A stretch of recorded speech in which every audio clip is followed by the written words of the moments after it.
Island of Souls. The Curse of the Silent Dolls. In the heart of Mexico, far from the noise of the city and hidden deep within the canals of Xochimilco, lies La Isla de las Muñecas, the Island of the Dolls. They say the island was once home to a man who found a drowned girl in the water. The next day, he found a doll floating where she had died.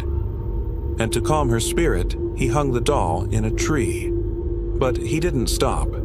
Every day, for years, he collected more dolls, as if someone or something kept demanding them. The arrival. Leandro, a curious photographer, and Marissa, an archaeology student with a taste for the supernatural, decided to explore the island for a research project. Locals warned them, especially about the hut at the center of the island, said to be cursed. But of course, they didn't listen. They arrived just before sunset.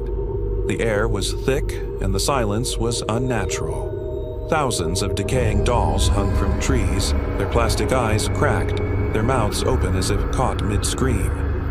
Marissa whispered, "Do you hear that?" Leandro turned. "Hear what?" There it was.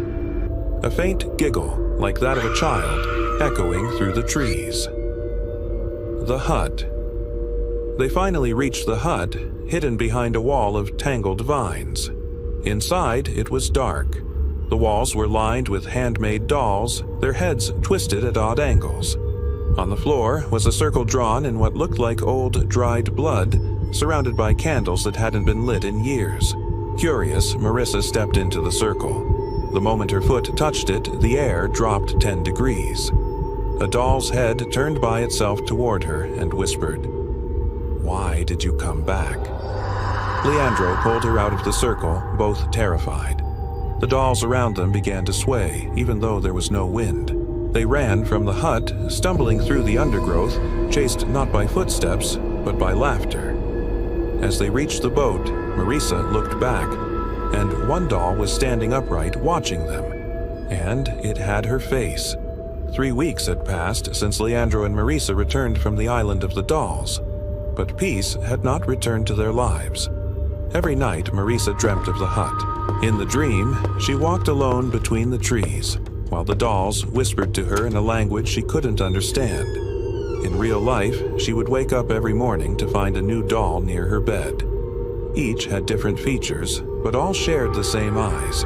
Wide, pitch-black, unblinking eyes. Leandro, who once scoffed at superstitions, began to suspect something real was happening. He sought out someone who specialized in the supernatural. He found an old woman named Abelina, who lived in a remote village and was known for speaking with spirits for over 50 years. When he showed her one of the dolls they'd found in Marissa's room, Abelina recoiled and said with a voice filled with dread, "This is no doll. It's a mirror for an unsealed soul. Marissa has become a gateway." She continued. The hut Marissa entered wasn't just a place for summoning. It was a broken seal. What was once bound by the island has now leaked out, and it feeds on her energy. Leandro asked, "What's the solution? How do we close the gateway?" Abelina replied, "You must return. But this time, you must complete the ritual that was started.